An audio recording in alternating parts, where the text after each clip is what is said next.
Life में success होना है ना तो मेहनत करनी पड़ेगी।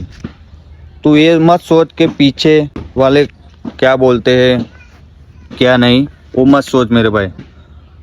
तू बेशरम बन जा, बेशरम होके तू वीडियो बना और 365 डे डेली वीडियो डालता रहे, डेली मेहनत करता रहे भाई। कौन सा वीडियो कब वायरल हो जाए कुछ नहीं पता मेरे भाई। अभी भाई 2026 चल रहा है, 2030 तक तू पैसा वाला जरूर बन जाएगा मेरे भाई।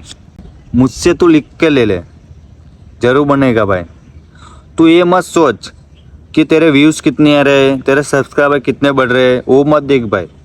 तू मेहनत इतनी कर खामोशी से, तो खामोशी शोर मचा दे भाई। 365 डेज डेली वीडियो डालता रहे भाई।